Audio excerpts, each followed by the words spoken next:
All right, well, good morning, everybody. My name is Danae Wolf, and I am going to be presenting for you all today a Zoom webinar on webinar best practices.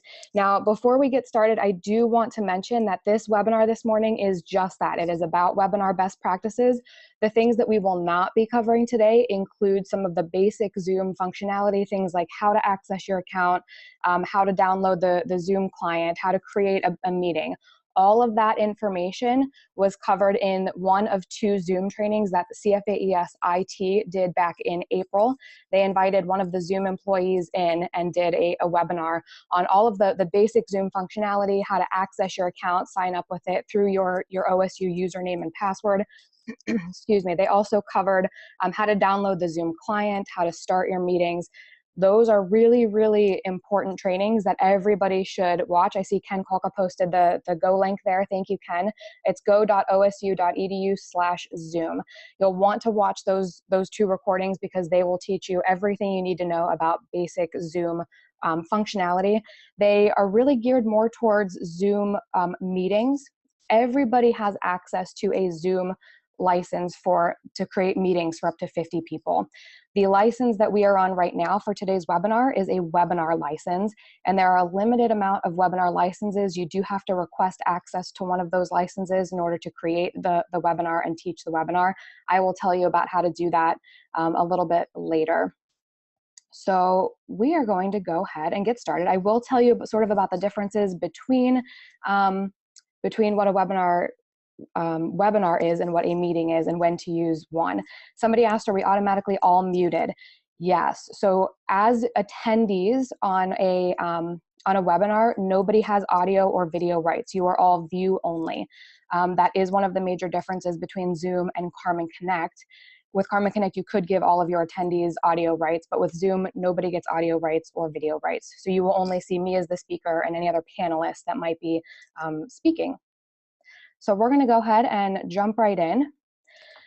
So best practices and recommendations, we've sort of divided this into a couple different sections. We are going to start with how to plan your webinar, and then we'll talk a little bit about design, and we'll talk about how to keep your participants engaged and talk about some interactive elements. So we will talk a little bit about some basic Zoom functions that you can use for engagement, and then we have some other ideas as well that you can do. So my first question for you all is, why do you want to teach a webinar? And you can just type this into the chat box. I'll give you a minute or so to put your thoughts down and send them to us. Again, make sure that your pull-down menu is selected to all panelists and attendees.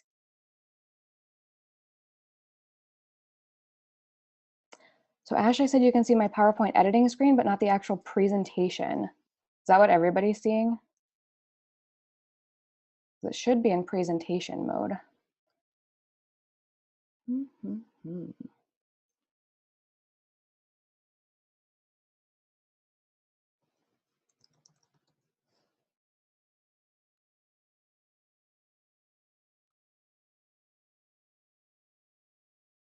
All right, now is everybody seeing just the presentation mode? Okay. Okay, I had that like it was before, because then I could see everything else. I could see the chat and the Q&A and the participants, and it wasn't over top of the PowerPoint. Now all of those things are still open, but it is over top of my PowerPoint. So I have my notes here, so we'll just make it work. All right, so why would you want to teach a webinar? Let's see what you guys are saying. Hoping you can use it for Teach the Teacher trainings. Webinars to provide new information without everyone having to travel to a central location. So reduce travel time, especially for our own extension staff. That's a wonderful reason. Augment classroom teaching or supplement classroom teaching. Grant writing workshop. People who can't attend class, so you can have the recording. That's another really, really great, a great reason. And then the ability to reach larger audiences than what is available through on-site only. So lots of really, really great reasons. Travel is expensive, not always possible, exactly. And it's definitely a less cost and time commitment for attendees. So all really, really great reasons to teach a webinar. As I mentioned, Zoom has two different platforms. They have the meeting platform, which everybody has access to for meetings of up to 50 people. And then you have the webinar platform. And I believe, and Ken can correct me on this, if Ken is still available, I think we have 2 licenses for up to 500 people webinars. And then I think maybe 5 licenses for up to 100 people webinars. So when you go to request that webinar license, you'll want to kind of have an idea of how many attendees you plan to have. So the difference between a meeting and a webinar is in a meeting format, everybody has video and audio rights. So you can imagine how crazy that might get if you actually have 50 people who all have their webcams turned on and who all have audio rights. The meetings in our experience do really, really well for maybe groups of like 15 to 20 people. Sometimes even fewer than that is best. So if you're going to do a webinar, it's really best if you are going to be reaching a lot of people and your participants do not need audio or video rights. They can just use the chat or the Q&A to submit questions and interact. So webinars are really, really fantastic to reduce that travel time and to reach large audiences. And you get a huge return on investment potentially, because then if you remember to record it, you get the recording afterwards and you can post that on YouTube. You can embed it into your county website or your u.osu site. You can send it out. You can continually use it over and over and over. So you don't have to worry about setting up multiple meetings. So the first segment that we're going to kind of go over here this morning is planning of your webinar. So Debbie said, I'm still seeing a couple of black boxes over the bottom right corner. Let's see if we can get rid of those. It's probably the Q&A box and maybe the chat box. So they're all gone now. Okay, perfect. Again, we're all learning as we go along. So it seems like when I'm in my PowerPoint mode, even just having the Q&A and the chat open is blocking some of the content for you guys all to see. So that's something we'll kind of have to figure out as well. I will bring your attention to a couple different features. Many of you have already found the raise hand feature. We'll be using this for some interactivity as we go along today. Many of you have already used the chat pod. If you have comments, or if I say, hey, use the chat box for this, please type that content into the chat. If you have a question though, please use the Q&A for that specifically. The reason why we ask to use the Q&A is because those questions come in order that they are asked, and then I'm able to actually go in and say, okay, I've answered this question, and then I put answered, and that answer comes out to all attendees. If you type your questions into the chat, sometimes they get lost because the chat kind of moves fast when everybody's using it. So it's best to use Q&A for questions that you have.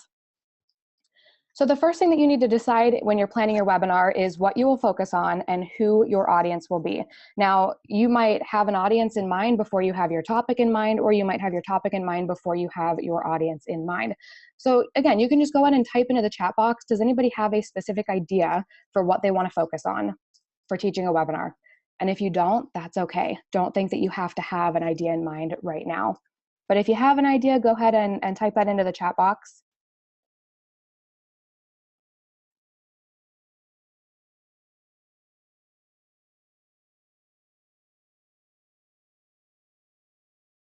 Improving technical writing skills, Vita for faculty going for promotion. Yeah, I think Vita is probably going to be a big one, Debbie, that we need to all learn how to use. Grant writing, awesome. So one of the things that we recommend when you are choosing your topic, really decide why are you teaching that, who your audience is going to be, just like you're teaching any other program. You know, you want to have your sort of your objectives in mind. The other great thing about a webinar is you don't have to teach everything all at once. Choose a narrow topic. And if you think, well, you know, in order to cover this entire topic, I would need a half day. Nobody wants to sit on a webinar for a half day, right? There's just too many distractions. So choose a narrower topic and then consider expanding that out into a series of webinars. That's what we tend to do, Jamie and I, a lot. That's what we're doing with this Zoom series. Rather than trying to fit everything into one giant webinar, we're splitting it up and doing a series of smaller webinars, each with a particular topic. So who is your target audience? And if you have, for those of you who typed in a topic, who would be your target audience for that webinar?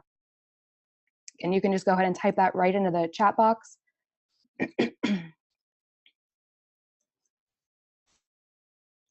I'll give you just a minute or so to do that. Extension educators who are writing fact sheets, great.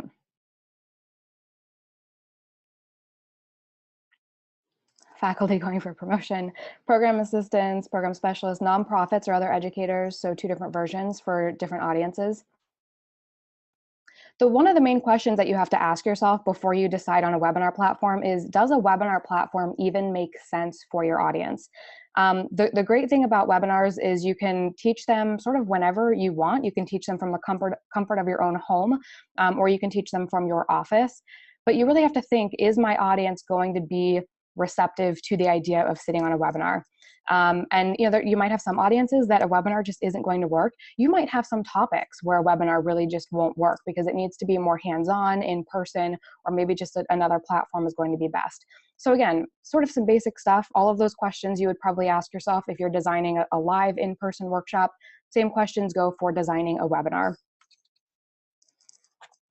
So you can just go ahead and raise your hand here. How many of you guys have ever judged a book by its cover? I see a lot of people raising their hands.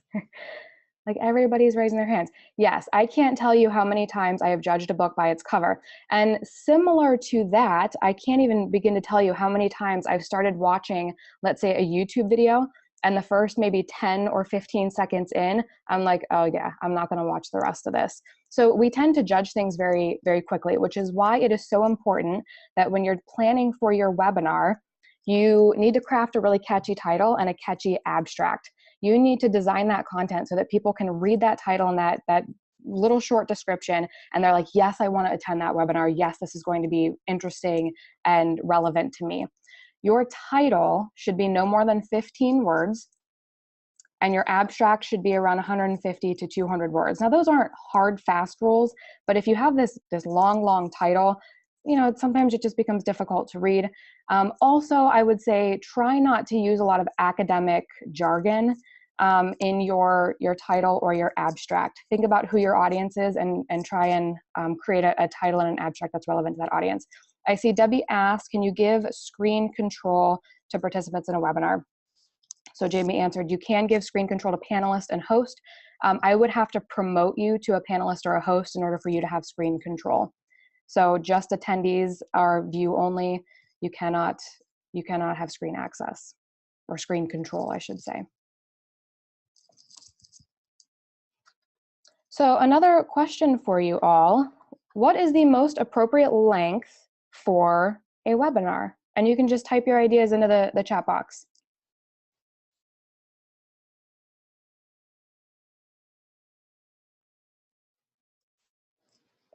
One hour, less than an hour, 30 minutes, less than an hour, no more than 60 minutes, 30, 60 to 90, 30.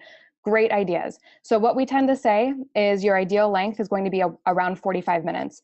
And that is going to leave time for some questions. So try and shoot for 45 minutes of content, and then maybe 10 to 15 minutes of Q&A. You can have a shorter webinar than that. You can shoot for 30 minutes, with some time for Q&A. Some people said 2-hour max if it's entertaining enough. So the official Zoom recommendation is absolutely no more than 2 hours. After that, people will start to tune out. 30 to 45 minutes tends to be a really good length, and then try and keep time in there for Q&A. If you are going to use Zoom to create videos, which you can do, you can pull up your Zoom client and record just using the meeting license.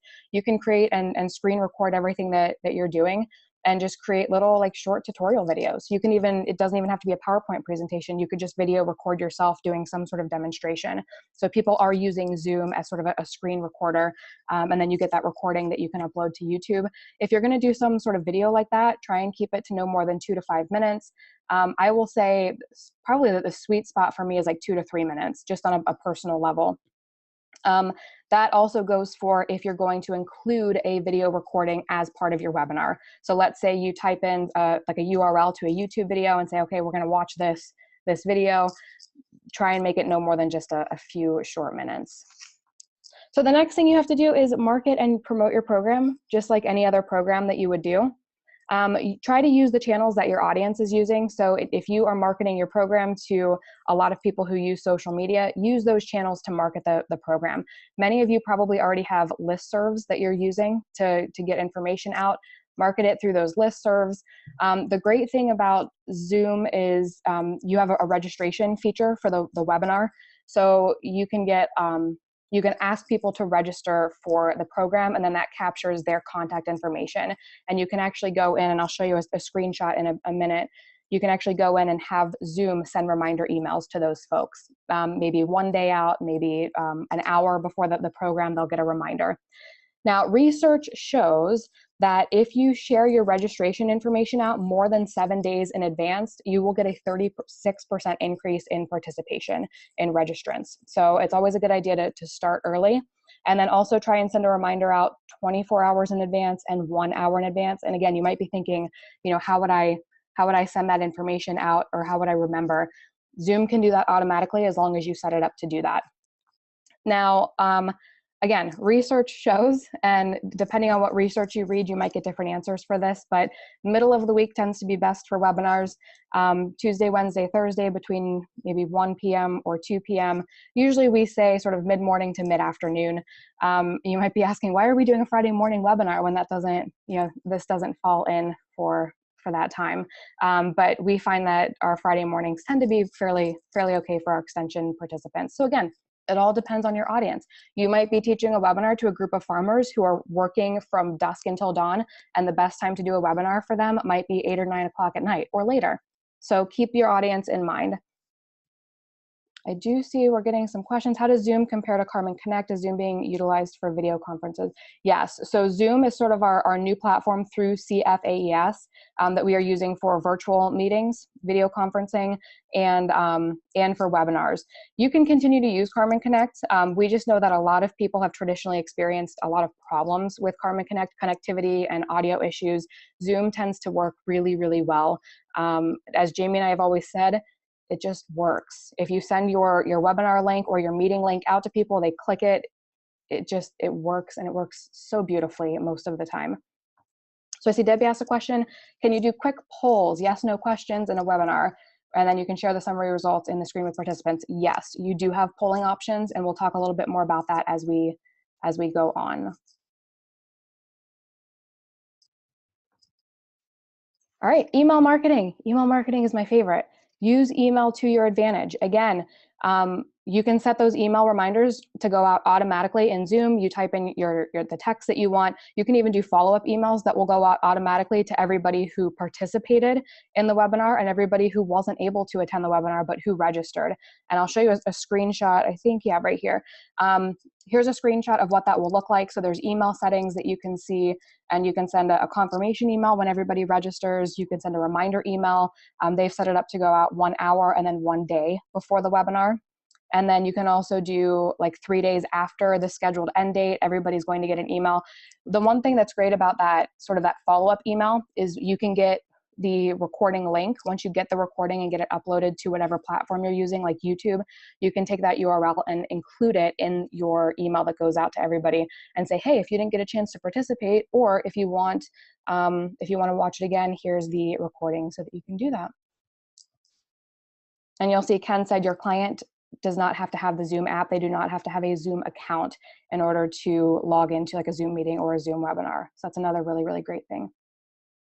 So some other things I just wanted to add about how to think about designing your webinar and planning your webinar. The location that you teach in is going to be really vital. Just a couple hints and tips before we go further about location. Make sure that you're in a well-lit place. Right now I'm teaching in my living room and I'm facing just a wall. I could sit in front of a nice big like picture window and I would have a lot of natural lighting that would be great, but it's just not convenient for me to sit there. So I have a lamp here that I'm gonna show you. I have a lamp that sits right next to me when I'm in a Zoom meeting or webinar that helps illuminate my face. And if I shut that lamp off, you can see it's a lot darker. It's not as nice. So I like to keep that lamp on so I am nicely illuminated. One of the biggest no-nos, and one thing that I see people doing all the time, is they sit with their back in front of a large window. So then all you see is this silhouetted person. You can't really make out any of their facial features. We tend to recommend not doing that. Make sure that you are nicely illuminated. Also, some people have asked, do I need to have an official CFAES backdrop behind me that's branded? You don't have to have that. Just someplace clean, clutter-free, maybe have some plants or some OSU elements in the background, but just keep it simple. Make sure that it's a quiet location. I would not recommend trying to teach a webinar from a busy coffee shop where there's lots of noises all the time. Dress for success. Okay, so you don't have to wear a business suit, especially because many of us don't wear, that businessy of clothes on a day-to-day basis. But the one thing that I will recommend is wear something that is simple. Sometimes when we are on video, if you're wearing like stripes or like small checkered patterns, those can show up very strangely over video. So try and reduce the possibility that you're going to be like staticky or shown up kind of weird. Try and wear something just solid and simple. Oh, and one more thing I'll mention about dressing for success. If you, let's say something happens and you need to get up and like you're teaching from home or something, make sure that you're dressed appropriately from head to toe. You may have seen, I think it was just maybe a month or two ago, the BBC News anchor whose kids like busted into his office during a live like global like video interview. And he did not get up, but his wife then like busted in after the kids and was like crawling on the floor trying to get the kids out of the room. It was really funny and endearing. But everybody joked that the reason why he didn't get up is because he wasn't wearing pants. He just had like a suit on, just the top, but he wasn't wearing pants. He came out later and said that he was wearing pants. But just make sure that you are always prepared, just in case something like that does happen. Sure he was, exactly. That's what we all say. Sure, you were wearing pants. The other thing I will mention is always use appropriate equipment. CFAES IT has a couple recommendations on their Zoom portal for headsets and webcams that you can use. You don't necessarily have to use what they recommend. We would recommend using that because they can provide support for it. So if you were to have an issue with that webcam, CFAES IT knows that webcam and can provide some troubleshooting. They can also help get it set up and everything. I'm just using the webcam that is in my MacBook. So I think it works pretty well. You'll see that I am using a headset. I'm using just my Apple earpods. The reason why I'm using that is because if I was using my computer speakers, it might not sound as good. And as I move around and I'm animated, the microphone on my headset is sort of staying in the same location respective to my voice. So if you tend to move around a lot and your microphone is stationary, the sound might go in and out. So always make sure you're using appropriate equipment. We tend to not recommend that you join in via like a mobile device, especially if you are on the road. That can be very loud in the background with the car noise. And also if you don't have great mobile service, you could cut in and out. So we tend to not recommend that. Now this is something that I'm learning this and it's sort of hard for me. It's to maintain eye contact with your webcam. And this seems a little bit, it seems a little bit silly to say, but when you're not live in person, face-to-face with people, it's difficult to maintain that eye contact with your webcam because I'm just looking at the top of my computer. And I constantly have to remind myself, look into the camera so that people feel connected to me as I teach. I tend to keep my eyes on my screen. So you'll notice I'm sort of probably looking down from your perspective quite a bit as I'm reviewing my content on the screen. So try and maintain eye contact. One of my biggest pet peeves about people and their webcams is sometimes people have dual monitors or they might have like triple monitors and they have their webcam set up like way over here to the side, but they're looking at like this screen in front of them. So their webcam is actually facing the side of their face and that's what you see as they're talking. I would always recommend that you have your webcam centrally located in front of you so that you are looking into it and it's not just viewing the side of your face. Also, the best recommendation for where to place your webcam tends to be at about eye level. Mine is just below eye level in my laptop. You could prop your laptop up so it's a little bit more eye level with you, but don't make it too low so we're looking at your chin. Don't make it too high so we're looking at the top of your head, and don't make it like way over here so we're looking at the side of your face. So just some other recommendations. So now how to design your webinar. These are some basic things that go for both webinar PowerPoints as well as any PowerPoints that you would be teaching or any content that you're teaching. Use lots of photos. I tend to try and use way more photos than I do text. It doesn't have to be photos, it could be graphs or charts. Try and input like memes and funny things. People love humor, people love emotion.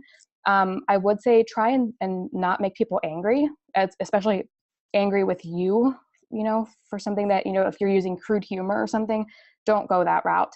But people love funny things. People love funny videos.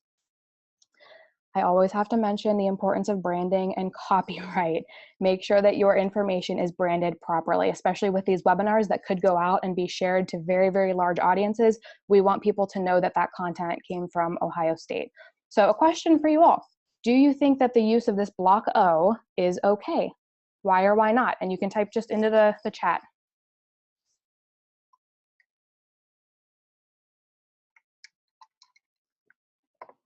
See a bunch of people saying no. You're not supposed to cover it, right? Probably not. It's the athletic Yodo. Don't think. You can put the Buckeye leaf. Don't know. I would check. All right. So some of you are correct. I mean, I think everybody pretty much said no. So you guys are right that it is not okay. So the reason why this is not okay is because that block O cannot be used in conjunction with any of the other artwork. And the artwork includes the block O, the Ohio State silhouette, the 2 different Buckeye leaves, and the 2 different Buckeye nuts. There might be some other elements in there. If you go to the university's main branding page, it's brand.osu.edu. I do have that link on the next page. You can see all of the university's guidelines on branding. If you've never been to that website, or if it's been a while, I would suggest you go there and check it out. They have all of the branding elements that are available to you, all of the colors that you can use. They do have a little button that says Buckeye Art, which includes all of those elements. You can use the Ohio State, the Ohio block O, excuse me. You just can't use it in conjunction with any other artwork, but you can tilt it up to a 45-degree angle. You can do some other neat things with it. You can use it like in a pattern. You just can't combine it with anything else. The other website is the cfaes.osu.edu/brand. Lots of really, really great resources on that page for you. Lots of different templates that you can use, downloads for flyers and PowerPoints and letterhead and just about anything else you can imagine. Some of them are a little bit easier to use than others. If you have questions about that, just contact Jamie or I. And as Richard said, you cannot alter the university logo, correct. In extension and in CFAES, if you are using the logo, you should be using the CFAES logo, unless you are like doing a program in conjunction with another college that would require just you to use the university logo. And then there's a way to brand for both of those college units or whatever. All of that information is available on the university brand website.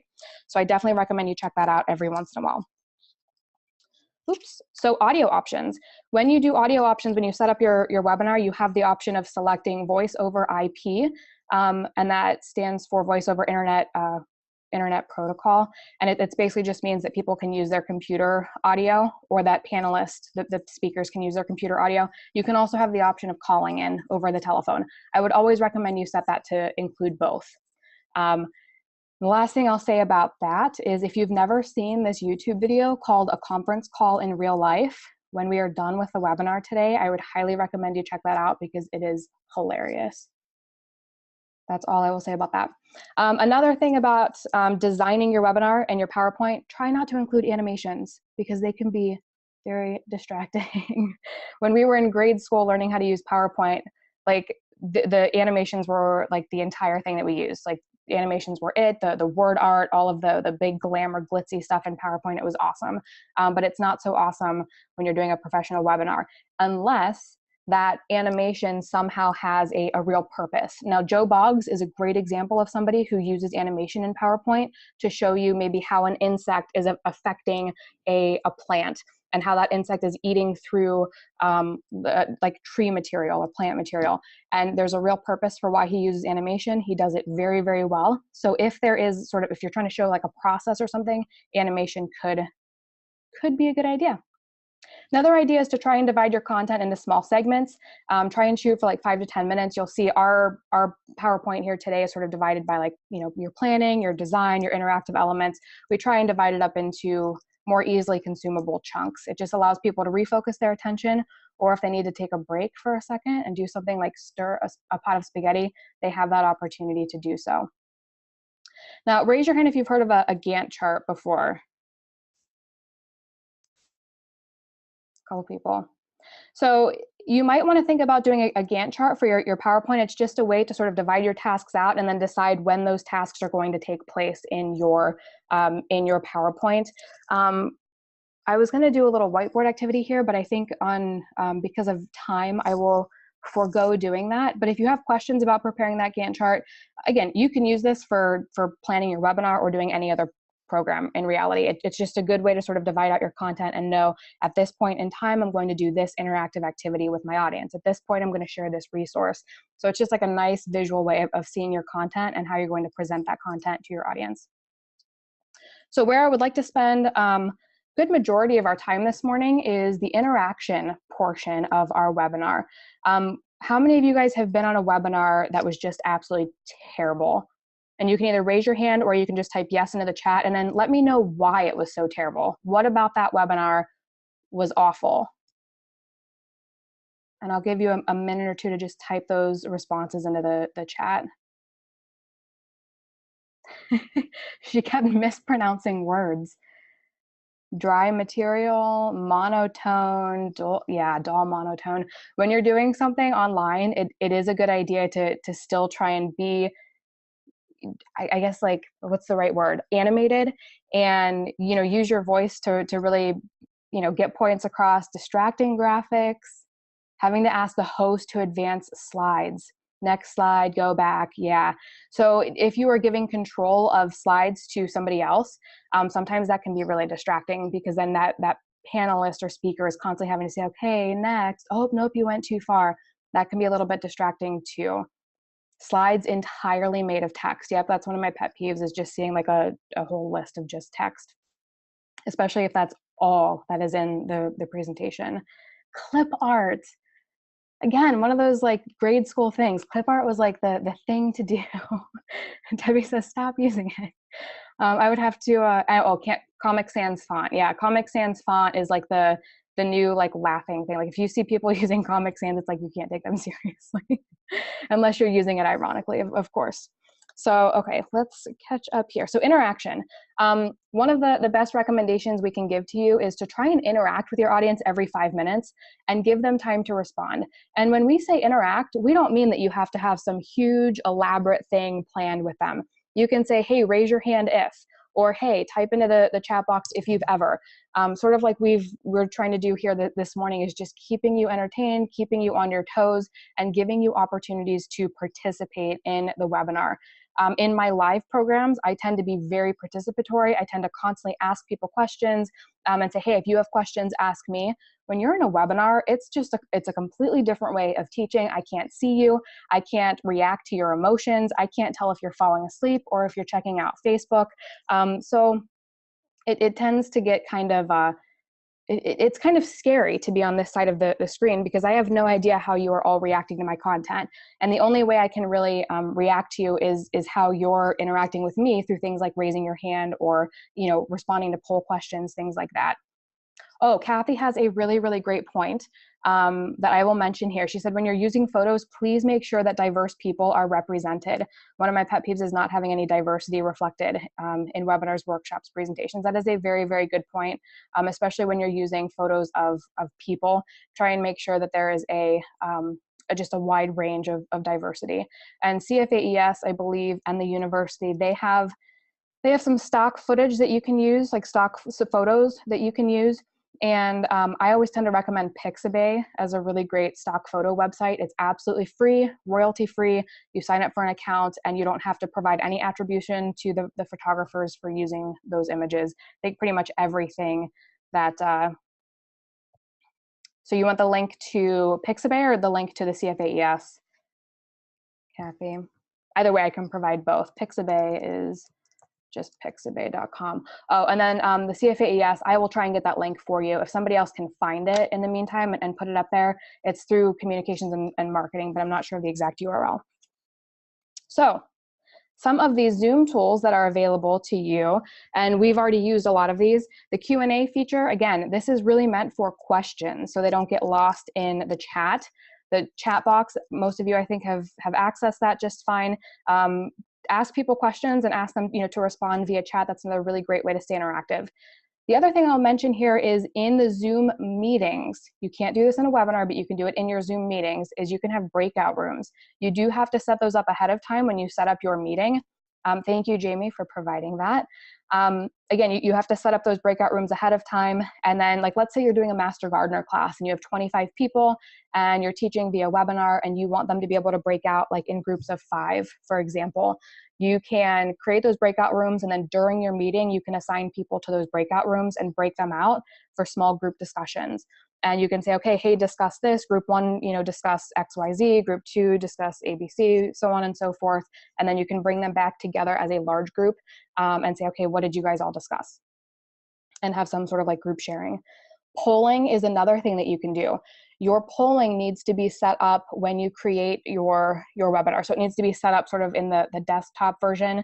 And Ken, if you're still available, I don't know if you can set up your polls in the Zoom client on your desktop, or if you have to like log in online and set up your polling there. There are some really, really great resources online that will show how to actually create your polls and how to bring those up. And people can see everybody's responses. So you have the option of saying, okay, show everybody the results of these polls. We've already talked about raising your hand. It's another great option. You can use it in a couple of different ways. You can say, hey, if you have questions, raise your hand. I don't like to use it that way. I just tell people, like, send your questions to the Q&A. That way I know I'm going to get them and I know I will see it. I might miss a raised hand. The other way that you can use it is how we've used it here this morning. Like, tell me if you've ever done XYZ, raise your hand. The last Zoom feature that we'll talk about is the whiteboard. And I will show you the whiteboard right here. I got kicked out of this presentation. So I just hit record again. So there's going to be a nice big gap in the middle of this presentation for those of you who want to watch this recording, and I apologize for that. One of the disadvantages to using technology and sometimes things not working. Again, it's always a learning curve for us. Anyway, going back to housekeeping. So one of the things that you want to make sure that your audience is aware of is all of those different features that they have. The difference between Q&A and chat, and how to raise their hand. The availability of the recording and resources. Will it be recorded? And if so, where will that recording be? Is there a place where there's going to be extra resources?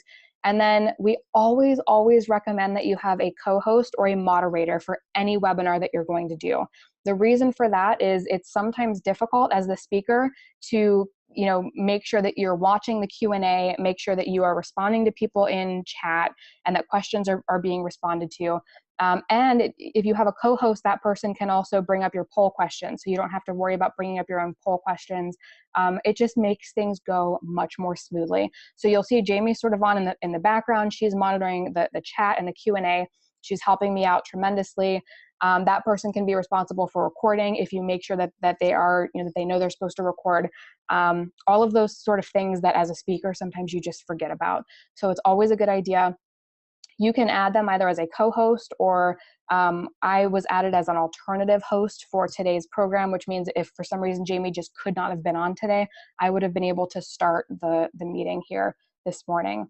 So Ken said, I strongly recommend having a question wrangler. That's a really, really good idea. Somebody who is just specifically looking at that Q&A, especially like, let's say you are doing a webinar for 500 people and you have 500 people on. Imagine the questions that you're going to get coming into that. It's going to be very difficult for you as the speaker to be looking after all of that. Then after the webinar, after you are done teaching the webinar, you are not done. It's a great idea to send a follow-up email to all of your registrants. Thank them for attending. For those who were not able to be on, say, hey, sorry you missed us, but here's the recording to the webinar. Here's some additional resources. This would also be a really great place to provide a link to an evaluation. Like if you're going to do a Qualtrics evaluation. Again, you can set all of those features up directly in Zoom to send those emails out, one day after the webinar or 1 hour after or 3 days after, whatever you decide.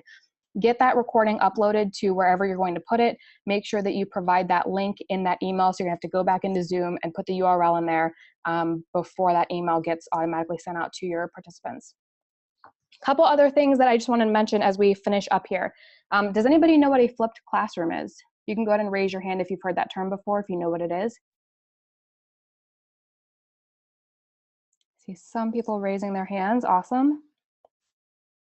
So a flipped classroom basically means that you are giving people content, like the lecture-based content, ahead of the classroom time, and you're using classroom time for discussion, activities, demonstrations, but you're not just going to sit here and lecture people. This is a great idea if you have sort of more of a formal learning opportunity, and you can provide those resources ahead of time and say, hey, read these materials, watch this video, and then come to class prepared to do activities. It's a really great way to just sort of flip that traditional classroom and sort of move away from the lecture a little bit more. CFAES Zoom portal, I told you I would mention that. Again, Ken provided that link earlier on. It's go.osu.edu/Zoom. At the very bottom of that page on the right-hand corner, there is a little link that you can request access to a webinar license. And you can put in like the name of your event, when you plan to teach it, the number of participants you hope to have, a couple other questions you'll want to go through there, and then submit that. And then hopefully CFAES IT can review that and get you access to a Zoom webinar license.